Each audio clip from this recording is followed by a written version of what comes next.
Hello, Philippines, and welcome to the World News Jam here on DZRJ and RJTV. My name is Eric Lecain, and it is Christmas Day. Now, today we celebrate Christmas on a Sunday for which many Christians is the holiest day of the week. Now, if it would only just snow today so we could have a white Christmas, although the chances of that here in the Philippines are pretty slim, but not impossible. Remember that movie Day After Tomorrow where the magnetic poles switched and they had blizzards in the hot countries all of a sudden? I'm just saying. Anyways, it's Christmas in the Philippines. Lots of singing and parties and being drugged in front of a crowd of your friends and colleagues to participate in a pseudo-sexual game in which your partner is usually a girl that you sort of know, but now have to hope that you can swing the cucumber on a string tied around your waist far enough forward so she can catch it in a cup that's tied around her waist. Those games are so funny as long as I'm the one watching and laughing and not the one doing it. But this year it's a special Christmas in a lot of ways because it's the first fairly normal Christmas we have had in a while. Last year, I kind of felt that Christmas was just another day like any other day, but this year it seems like a Greenwich extra large pizza. It's overloaded. Malls are packed with shoppers, traffic is backed up in both directions, and the Philippines is back in business. There's even the usual Filipino Santa Claus there at Robinson's Mall taking orders from the little ones. I remember when I was a kid, we did not have a lot of money, and Mom would take us to this store near our home that sold used toys. Everything you would buy there is usually a piece missing or a little damaged, but it's still playable. She would walk us through the store, and we would see what we would like, and she would tell us that she would promise to tell Santa. Then she would take us to the car and lock us in while she went to the bathroom for 20 minutes. And while me and my sister were torturing each other in the back seat, Mom would sneak up behind the car and stuff something in the trunk. Then we would head off for home. Then miraculously, Santa would have brought everything we liked from the used toy store. I would ask Mom, why does Santa always bring us toys from the broken store? And Mom would say, Santa doesn't have a high salary, so sometimes he can't bring brand new. Just be glad you got what you got. I knew that continuing to question Mom about Santa's choices would get me nowhere, so I would give up. But honestly, it was okay. It didn't matter if Santa was poor or we were poor. Sometimes there would be a really good name brand toy in the mix anyway. Then on Sunday evening, we would go to church with Grandma and we would see the Christmas play, always the same play. Mary and Joseph walking in front of a giant picture of a desert, then staying in the manger with that same plastic baby Jesus they used last year. It would always appear. Then there'd be a sermon about the story of Jesus and the meaning of Christmas. That was the story we always heard, that we accepted, that we believed. We were Christians. My mother was a Christian. My grandmother was a Christian, and so on and so on. For the longest time, I didn't even know other religions existed. I never knew there was a different story. I grew up in a small town in the mountains of North Carolina and USA. I never met a Jew or a Muslim or a Buddhist. But that was a different time before computers and internet or smartphones. Back then, if you wanted to study religious history, you had to go to the library or go to that old set of encyclopedias we had with some of them missing, try and look it up. No kid was about to do that. Couldn't just watch a movie on the History Channel or check it out on YouTube. We did have that movie, The 10 Commandments, with that guy from Planet of the Apes, but that was about it as far as movies go.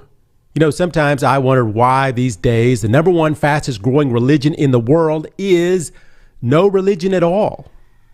In a recent study among millennials, more believe that there is not a God than believe there is a God. Science is slowly becoming the religion of choice among the new generation. I mean, there are more and more movies now about dinosaurs than about the Bible. I had a debate recently with a college graduate who I have to say was pretty smart in his beliefs. I mean, he said there's no proof that the Christian God or any of the gods from any religions ever existed on earth, which is kind of true. He said there's no proof that Jesus ever really existed. And in reality, well, I guess that's also true. He brought up that the Bible says a lot of crazy stuff, that the earth is flat, and slavery and rape are not so bad. Talks about the Son of God, born of a virgin under a North Star on December 25th, and 3 kings brought gifts of frankincense and myrrh, and he grew up and turned water into wine and healed the sick and walked on water, and he had 12 disciples and one who turned him into the authorities. He was crucified, put in a tomb where he came back to life and ascended to heaven. And this was the story of Dionysus, a story handed down thousands of years before Jesus ever existed. Or could it be the story of Mithra, who was worshipped by the Persians and even by ancient Romans for hundreds of centuries before Christ was even born? Heck, Martha was described as the truth, the light, the life, the word, the Son of God, the Good Shepherd. Dionysus was even known as the Ram of God, not unlike the Lamb of God. But what about the Egyptian Horus, who lived way before Christ? He was born of a virgin, had 12 disciples, walked on water, delivered a Sermon on the Mount, performed miracles, was executed beside 2 thieves, rose from the dead, ascended into heaven. I mean, the same story was told over and over throughout history. In fact, there are many examples, historical figures with exactly the same story. Just Google it. I mean, it's a good story. So as my millennial friend debates me that it stands to reason that Jesus is most likely a mythical story just copied from another story that was copied from another story. The purpose of this story was to give the people a reason to believe that there was a life after death. I mean, the pagans had a good story about going to Valhalla. The Muslims had an awesome story about the afterlife. So why not the Christians? The truth is, my young friend is right in many ways. Of all the Son of Gods out there, none can really be proven. In fact, it's pretty much easier to disprove them. I mean, we have science now, which is much harder to disprove. We have proof of dinosaurs that can pinpoint the exact origin of life on Earth, or more importantly, the origin of the earliest man. We have proof of multiple civilizations throughout thousands and thousands of centuries, each with its own religion, with its own God. But the Bible, the Son of God, Jesus, can we prove it? No, we can't. The first written copies of the story came several hundred years after his perceived death. So the same stories were told centuries before he even existed. The problem Christianity and many religions have now is technology. We have so much access to history. Like never in history have we ever had so much access to so much history. And like in the 1200s in England, when the story of Christianity really took off as a new religion, right now science and factual information is fast becoming the new religion of the young people. Does this mean that Christmas will soon be a forgotten holiday and we won't have to listen to Mariah Carey sing anymore? Probably not. We still can't prove that Jesus ever existed, nor can we prove that he did not. Yes, it's hard for me to debate the fact that the story has already been told 30 plus times before Jesus was even born, nor does it lend to the argument that a bunch of storytelling prophets just used those stories to get their subject matter for the New Testament, or the fact that the New Testament we use today was actually written in 1604. But in all honesty, whether the story of Jesus is true or slightly fudged or stolen from other multiple stories told centuries before it, it's not a bad guide to live your life by, is it? If more devout Christians actually followed the teachings of Christ, well, the world would probably be a much better place. I mean, throughout the centuries, man has used their religion, such as Christianity, as an excuse or reason to do horrific things to other humans that have different beliefs, different gods. And well, Man continues to do horrific things based on a religion and stories to this day that cannot be proven. Man created this book of unproven stories that most of the time, as a world, we don't even bother following them. And more young people are becoming disillusioned with the stories and are looking more for modern beliefs. I've always said that even if you don't believe in Christ, it doesn't necessarily mean that you are not a Christian. And just because you say you believe in him doesn't mean you are. I can't debate the existence of Jesus or ever hope to win against a college-educated, well-read millennial. But I can argue the meaning of Christmas and how the story of the birth of one man and his preceding life can give us all a guide to follow. My grandmother always took us to that Christmas play at the church, and I would always laugh and say that baby Jesus ain't real. That's just a doll from Rose's department store. At which point I would get shushed or pinched. Maybe the baby Jesus was made from plastic, but the story itself has always really meant something important to me. Does it really matter if we will ever be able to prove it or not? This is Eric Lecain here on the World News Jam on DZRJ. It's Christmas Day. Thinking back to June of 1914, Serbian nationalist terrorist group called the Black Hand sent several groups of assassins to kill the Archduke of Austria-Hungary. They were protesting the control that Austria-Hungary had over the region and the power the Archduke had. They threw a grenade at the Archduke's car. However, the driver swerved and missed it. However, later that day, one of the assassins got to the Archduke and killed him and his wife while they were in Sarajevo, Bosnia, which at the time was part of Austria-Hungary. Serbia at the time wanted to control Bosnia and Herzegovina. And with that assassination, the Austrian-Hungary was pulled into a war with Serbia. Now, at that time, Russia had an alliance with Serbia, so Germany, who had an alliance with Austria, declared war on Russia, which in turn meant that Germany was now the enemy of France, who at the time had an ally with Russia. Great Britain, being an ally of France, then declares war on Germany, so Germany attacked Belgium, who really was kind of neutral. However, that led to the attack on France, which then involved Great Britain. You get the picture? This was in the West. There was also fighting in the East when Russia attacked and Austria and Germany. And in the South, Austria-Hungary attacked Serbia. In any case, you had World War I. But the main focus was in the trench warfare in the West. In the trench warfare, you dig a trench and all the soldiers get into that trench and you just sit there all day taking shots at one another, usually around 30 to 200 yards away. That area between the trenches is known as no man's land. Mostly lots of barbed wire and landmines in that area. You fire your heavy artillery over that area and try and hit the trench on the other side. The problem with this kind of warfare is that many get killed. However, neither side can really get the upper hand. Very hard to push past no man's land because whenever you would make a move, the other side would shoot you.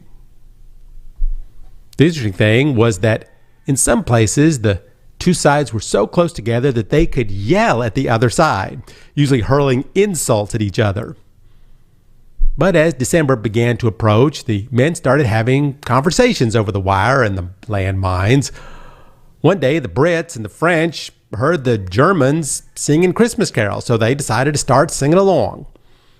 They could see a Christmas tree on the German side with decorations, which I guess made them forget for a moment why they were there. This war, which had been going on for several months, was very brutal, both sides suffering from many casualties. The orders from command were that they were not to speak to the enemy and there would be no calls for a ceasefire. By the way, the trenches were divided up into sectors, each sector under a different command. But in this one sector, there was something building up. The men on both sides were each saying, hey, why not for Christmas, let's stop fighting. Maybe do some bartering for cigarettes or candy. Finally, one of the German commanders stood up and said, okay, you no shoot, we no shoot. And slowly the men from each side began to come out from the trench. At first it was just 1 or 2, then 4 or 5, then dozens. The soldiers that had fought so bitterly trying to kill each other were now shaking hands and smiling to one another, wishing each other a Merry Christmas, showing pictures of family members, giving each other little gifts. They were finally able to collect the dead in the field, and each side would help the other, and then they attend a service on the other side. They brought out food rations and had a meal together. Alcohol and souvenirs were exchanged, including buttons and hats. But the one thing you couldn't hear around that sector was the sound of artillery and gunshots. It was all quiet on the Western Front, I guess you could say. They say that near 100,000 men eventually came out of the trenches to greet each other on the other side. This was supposedly they had what's now known as the football game that was played in the trenches.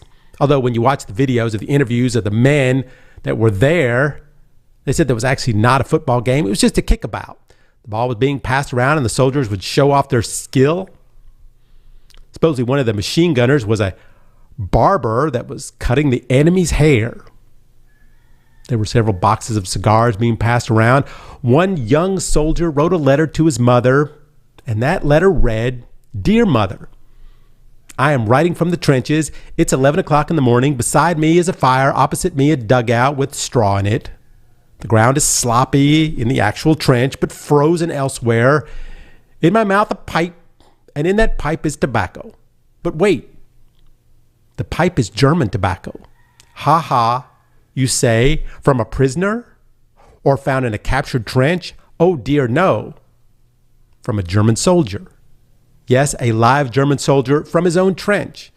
Yesterday, the British and the Germans met and shook hands in the ground between the trenches, exchanged souvenirs, yes, all day Christmas Day.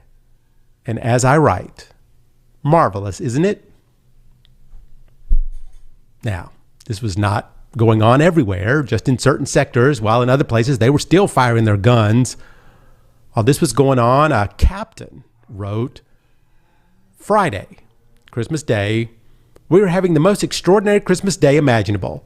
A sort of unarranged and quite unauthorized, but perfectly understood and scrupulously observed truce exists between us and our friends in front. The funny thing is, it only seems to exist in this part of the battle line. On our right and our left, we can hear all the firing far away, as they usually do, cheerfully as ever. The thing started last night, bitter cold night, with white frost, soon after dusk, when the Germans started shouting, 'Merry Christmas, Englishmen!' Of course, our fellows shouted back. Presently, large numbers of both sides had left their trenches, unarmed, and met in the debatable, shot-ridden no man's land between the lines. Here the agreement, all on their own, came to be made that we should not fire each other until after midnight tonight. The men were all fraternizing in the middle. We naturally did not allow them to get too close to our line, and we swapped cigarettes and lies in the utmost good fellowship. Not a shot was fired all Christmas night." So for nearly a day and a half in this one small part of the Western Front, there was a break from one of the most brutal wars in history. But as the 25th turned into the 26th, shots were fired. Could have been from one of the other sectors that didn't know a truce had been agreed upon by both sides. But everyone scrambled back into his correct trench. But as stories of this day of peace got out and into the British newspapers, no one believed it. They said, well, it must be a myth, a piece of propaganda. However, during the day of Christmas peace, some of the soldiers had cameras. And even though it was against the rules, they couldn't help themselves but take a photo. Eventually, some of those photos made it back to the British newspapers, and people began to believe that this moment really did happen. Now, in Germany, there was near nothing printed about the story, and in France, it was downplayed, and the papers reminded the people that any kind of fraternization with the enemy would be looked at as treason. They later claimed, well, it was only the Brits that participated, and it was very short, and they only exchanged some songs. Supposedly through the war, there were no truces like this one, except on Christmas Day, 1914. But it did show that, in the end, Christmas was a day of peace, even in the middle of this war. This past Wednesday marked a monumental day in the war that Russia inflicted on the Ukraine. After 300 days of fighting, the president of Ukraine, Volodymyr Zelensky, left the country and secretly flew to the U.S.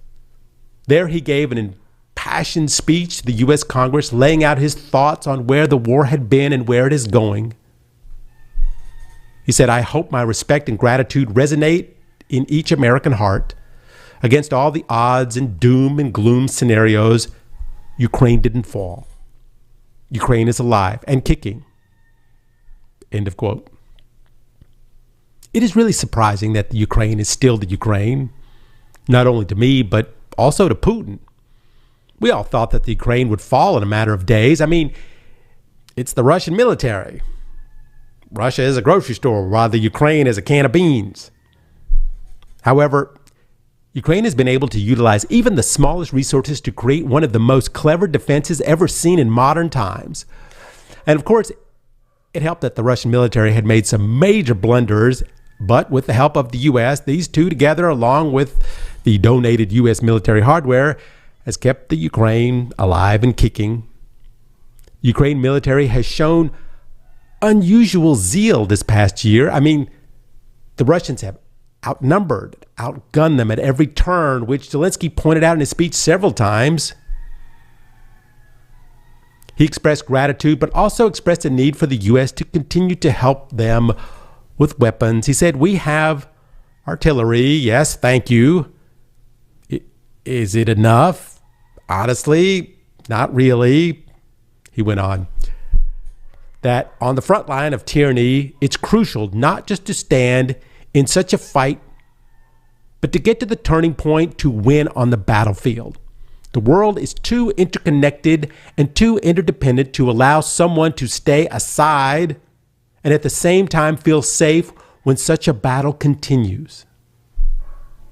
He added, "Our two nations are allies in this battle, and next year will be a turning point. I know it. The point where Ukrainian courage and American resolve must guarantee the future of our common freedom, the freedom of people who stand for their values."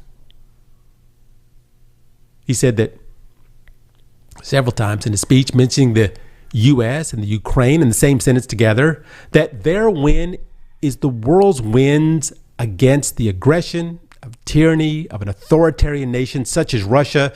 He said, "Your money is not charity. It's an investment in the global security and democracy that we handle in the most responsible way."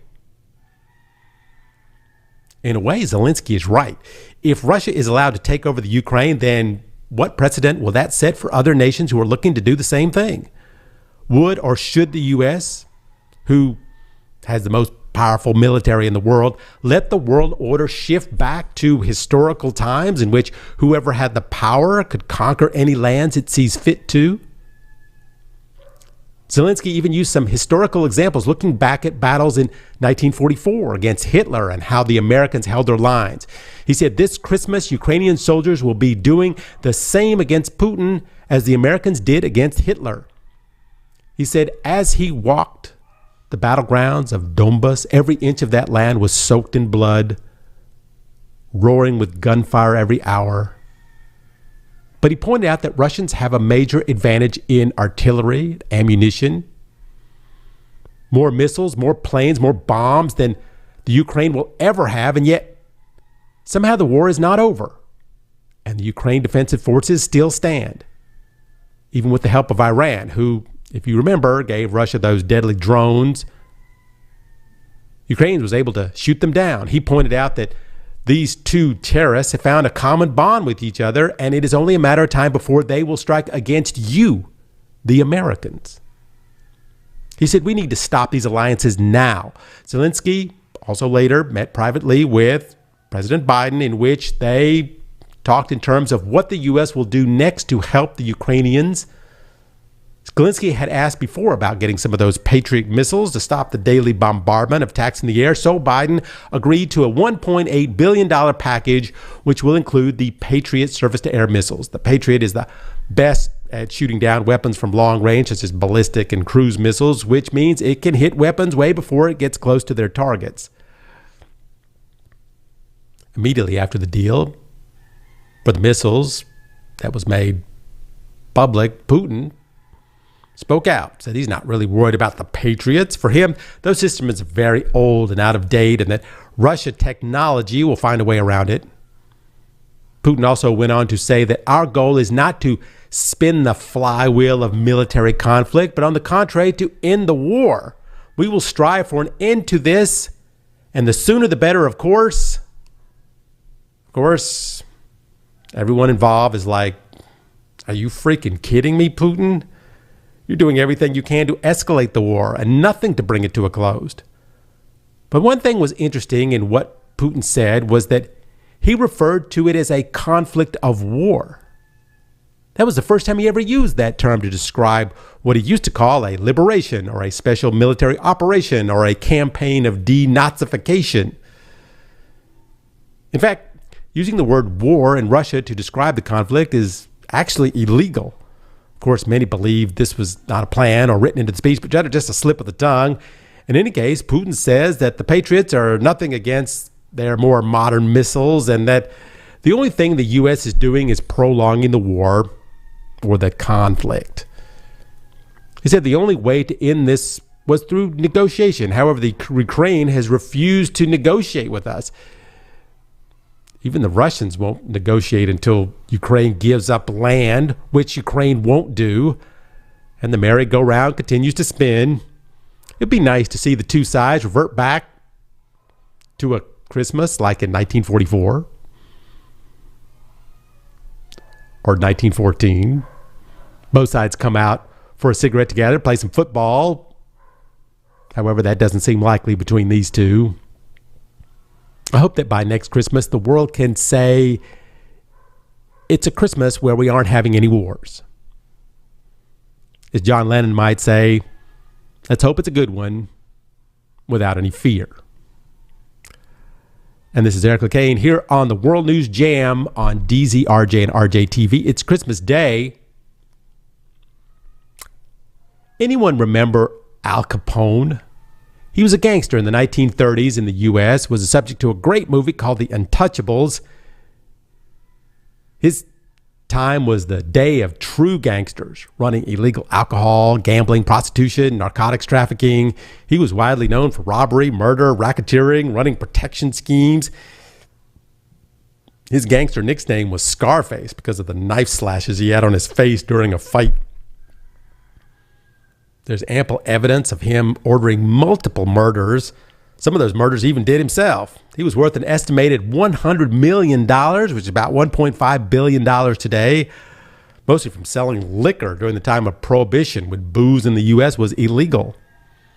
He lived a lavish lifestyle of cars and homes. However, as far as the government knew, he hardly made any money at all because he didn't pay nearly any taxes. When they were finally able to arrest him on multiple counts of everything, they couldn't convict him because witnesses would die or disappear, jurors were bought off, prosecutors were killed. But finally, they found a way to get him. Tax evasion. 5 counts of tax evasion probably finally brought down the kingpin of Chicago, got him 11 years in jail. Couldn't get him on murder or selling illegal drugs or alcohol, but they got him in jail on tax evasion. There he had a problem of neurosyphilis and later died of internal bleeding at age 48. But of all the crimes that Al Capone was known to have done, the only one that they could really make stick was that all the money he was making, he didn't file the correct tax returns. Well, this week, Christmas, Donald Trump is in the news, not for all the things we're used to hearing that he has done, but rather for one thing that he has not done: show us his taxes. Now, as I've said before, every president in modern history has released their tax returns to be looked at by Congress and the public. In fact, if you would like to look at Obama's taxes or Joe Biden's taxes, you can just go to Google and Google them. Why is this so important to see every president, U.S. president's tax returns? Because in a nutshell, if, say, he took out a loan from a foreign entity, then say that's an enemy of the U.S. and he owes that entity a lot of money, well, the U.S. government wants to know, because if there is an issue with that country, at some point he might be more open to act in the best interest of that country and not in the interest of the USA. Well, old Don Trump has fought to keep his tax returns from the public eye since day one. He said he would love to release them. However, they are under a government audit. So as soon as the audit is over, he would gladly release them. Well, an audit usually takes a couple months, but after a couple of years, Trump still did not release those tax returns.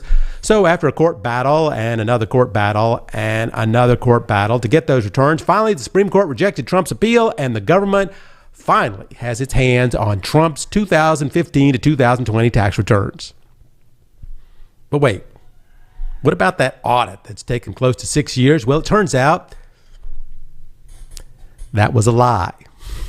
Now, every president must go through a tax audit by the IRS.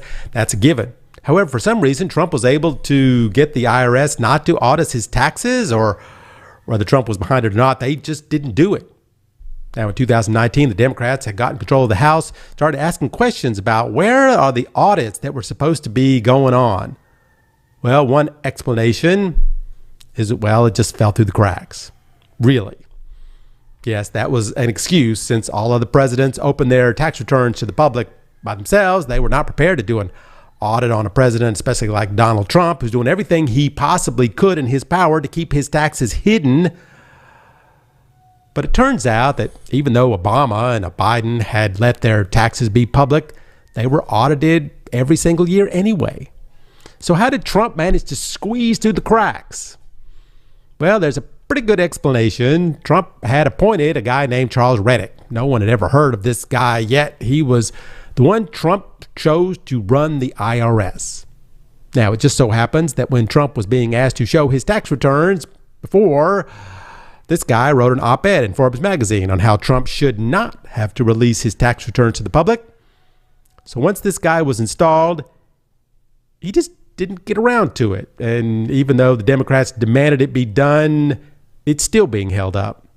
Yet somehow the two heads of the FBI, James Comey and Andrew McCabe, who refused to basically break the law for Trump, were both put through extremely harsh audits by the IRS. These audits were supposedly picked at random. Both of them were just unlucky. So what are the chances that two public enemies of Trump that were both the head of the FBI consecutively managed to both be picked out of 200 million taxed Americans, of which they only choose 5,000 per year for these audits? Yet these two guys both got picked? Now the IRS said, oh, it was really just random, just luck. Although later it came out that Trump asked his chief of staff to make sure that the IRS looked into those two guys who we now know, former FBI directors Comey and McCabe. So in any case, for all the fighting and underhanded schemes to keep his taxes hidden from the public, they are now slowly coming out. And it's been an eye-opener because, as we have learned, Trump has done nothing but supposedly lose money and not pay taxes. In the years of tax returns we have on Trump, 2 years he paid $750 in taxes, and 1 year he paid $0. So the question is, how could a guy who claims to make so much money be losing so much? Here's where the audit comes in. Trump claims to have lost $31 million 1 year, $32 million the next year. He claimed deductions equaling out the money that he made. An audit will determine how many of those deductions were allowed and how many are really not. But the big issue with Trump is that it shows that he is nowhere even close to being as rich as he says he is, which is the reason many believe he didn't want his taxes to ever be seen. In fact, when his CFO testified in court, he just let go that Trump lost around $1 billion in earnings over 2 years. That's a while back. Sterling debated that in the near $1 billion that Trump's father left him after he passed away, Trump has dwindled it down to near nothing because of his bad business sense. But the current biggest news to come out of all this was a $19.8 million loan from a company with ties to North Korea. Now, if you remember, during the Trump presidency, he claimed he and Kim Jong-un, the leader of North Korea, were in love, which was rather an odd statement coming from a U.S. president because the U.S. and North Korea have always been bitter enemies. Now, Trump, during his presidency, still owed $19.8 million to that company. However, while he was in the presidency, that balance mysteriously dropped to $4.3 million. Now, by law, Trump has supposed to have disclosed all this, but he didn't. Now, it remains to be seen how this will be dealt or not dealt with.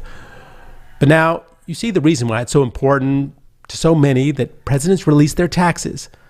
Currently, the Trump organization was found guilty on all counts brought against it of tax fraud, and that sent the CFO to jail. But the really big tax fraud case is still to be heard. That case would basically put Trump out of business completely because that's a civil lawsuit of the New York State Attorney General worth in the neighborhood of $250 million. This stems from a decade-long fraud scheme alleging Trump lied on bank loans and lied to the government about the values of his assets. Now, this all might seem really bad, but what Trump really needs to look out for are the criminal referrals put to him by the DOJ to the DOJ in regards of his involvement in the January 6th insurrection attack on the Capitol. This week, the committee released their final report, and it's massive, 845 pages. It shows that Trump and his buddies engaged in at least 200 acts of attempting to overthrow the 2020 election. The committee calls for him to never be allowed to ever hold public office ever again. In the report, it says that the evidence has led to an overriding and straightforward conclusion. The central cause of the January 6th attack was one man, Donald Trump, who many of his followers tried to overthrow a democratically elected government. It includes the findings of the committee, the interview transcripts, the legislative recommendations, and represents one of the most damning official portraits of a president in American history. They conducted more than 1,000 interviews, held 10 public hearings, and collected more than 1 million documents since this all started back in July. What it basically said was that Trump caused the riot and then did nothing to stop it, even though clearly it was going to get someone killed. That nearly all the text messages from that day, the social media posts, the testimony of what was said at the planning meetings to try and overthrow the government, it's everything you would ever want to know about the overturning of the election.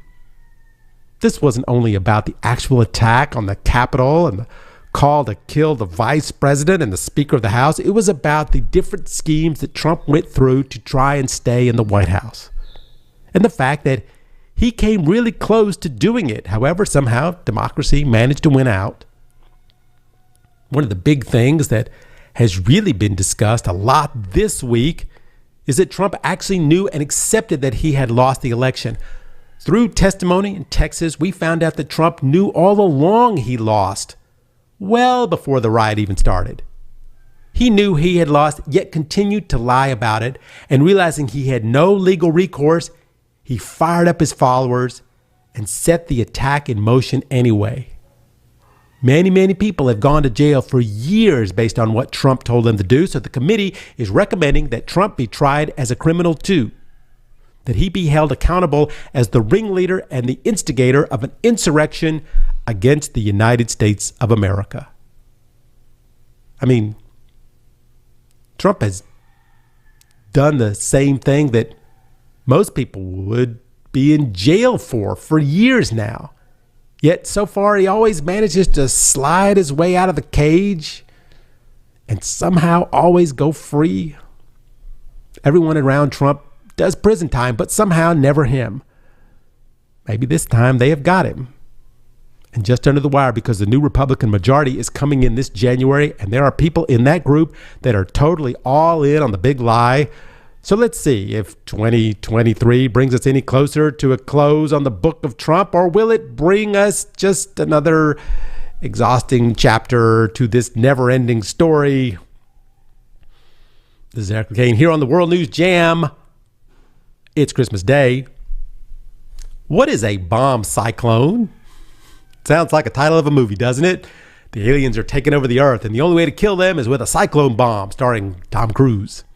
Well, actually, a cyclone bomb, or a bomb cyclone, is a legitimate scientific term.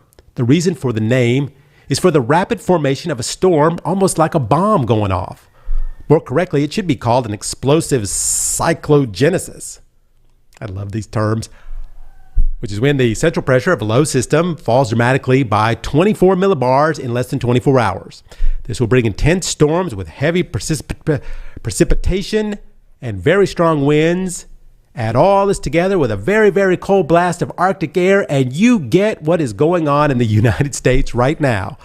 Millions of Americans have been warned to brace for a bomb cyclone, which will bring blizzard conditions, wind chills, and temperatures plunging as low as negative 45 degrees Celsius. At that temperature, you can freeze to death in a matter of minutes. On the positive, you can put your chicken outside. It'll be frozen in a minute, freezing up some space in your freezer. So, people have described these types of storms as Arctic hurricanes, which actually makes a lot of sense. However, they do not exactly fit the description of a hurricane. Hurricane really needs water to garner their strength and actually start building power over the ocean. A bomb cyclone can occur first over land, which it gets its strength from extremely cold air from the north, hitting head on with extremely warm air from the south. This can force the warm air to rise, creating a massive low pressure push down toward land. This low pressure in the U.S. now currently spans 2,000 miles. The National Weather Service in the U.S. has described what is happening this week as a once-in-a-generation event, saying that more than 100 daily cold temperature records could be tied or broken over the next few days. I mean, when you start looking at the numbers, it's really weird. Florida, which is one of the hottest states in the U.S. during December, it's where all the New Yorkers go to play beach volleyball in the winter and escape the cold. Well, the temperature there is the coldest it's been in 30 years. In the state of Wyoming, the temperature went from 43 degrees to 3 degrees in just a few hours. Places like El Paso, Texas, where you never hear of it getting cold, are currently negative 9.5 degrees Celsius. The weather people are saying, this is not like a snow day where you're a kid and you get to go outside and have fun. This is dangerous weather. Like, you can injure your eyeballs. It's so cold. If you take a deep breath, you can freeze your lungs. You don't want to be putting your tongue on a light pole because it will stick. You may look at your outdoor temperature gauge and it says one thing, but when you get outside, the temperature may drop 30 degrees in minutes.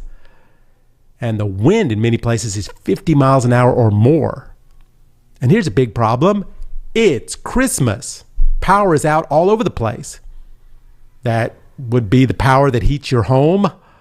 Of course, this is extremely dangerous, and thousands of flights are canceled, stranding many passengers on the day before Christmas. And yet, another big issue with these crazy drops in temperatures, you will have rain. Then all of a sudden, an entire area freezes. And when the water is still moving and it freezes, it becomes like an ice rink. In Wyoming, they had 104 car crashes in 12 hours. Trying to drive to a relative's house or a Christmas party, in some places, can be taking your life into your own hands.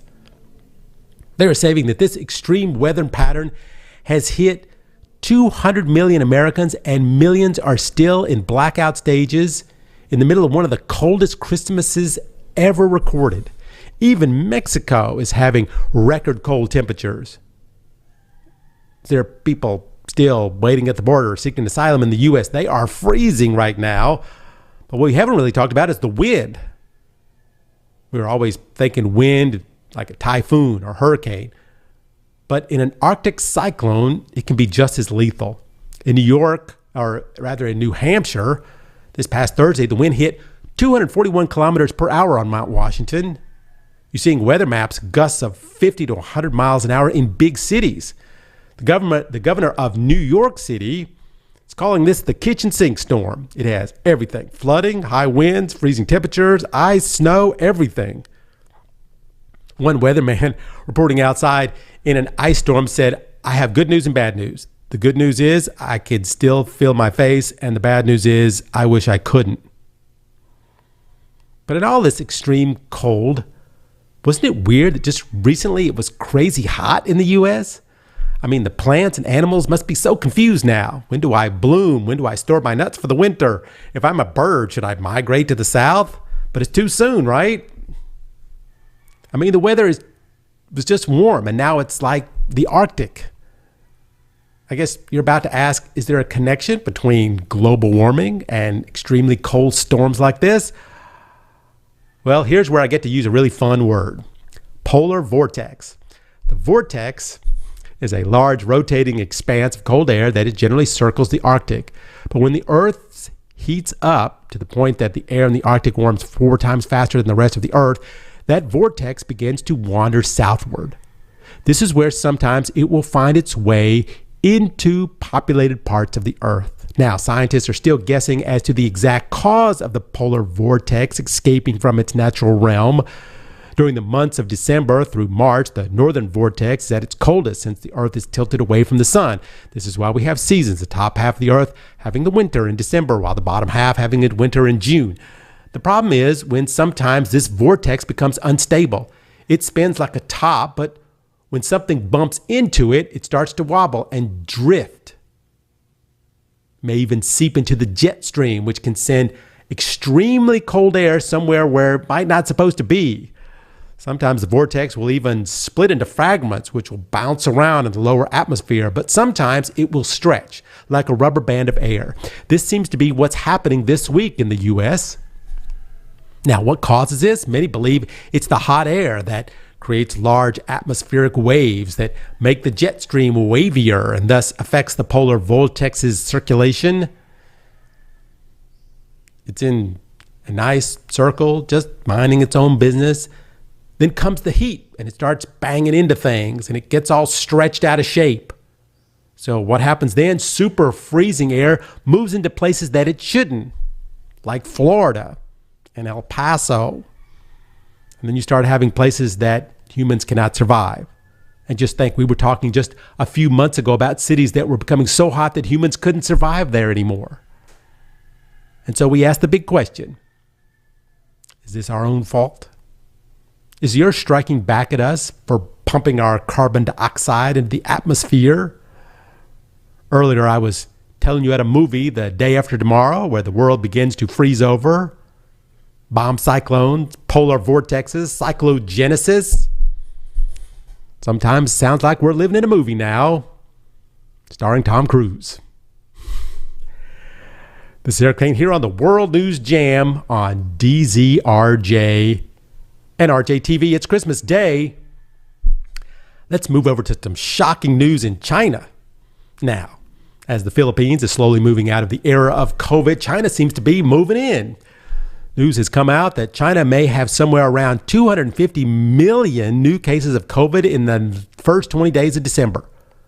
This would mean roughly 18% of the country has caught COVID this month. Now, here's what's interesting. According to reports put out based on discussions by authorities, there are as many as 37 million new cases reported just on Tuesday. Now, I said that's interesting because the official number put out by the Chinese government was 3,049 cases. Go figure. The director of the Chinese Center for Disease Control said that the COVID is spreading over the biggest cities in China. They believe the people in Beijing, Sichuan are already 50% infected. Now, the government has its own numbers saying that in the month of December, there's only 62,592 cases. That's a lot different than 250 million. But how could this be? Doesn't China have a zero COVID policy? I mean, even if there's just one COVID case, don't they lock down an entire area? That's true. Even if one person got COVID, the whole city would get shut down.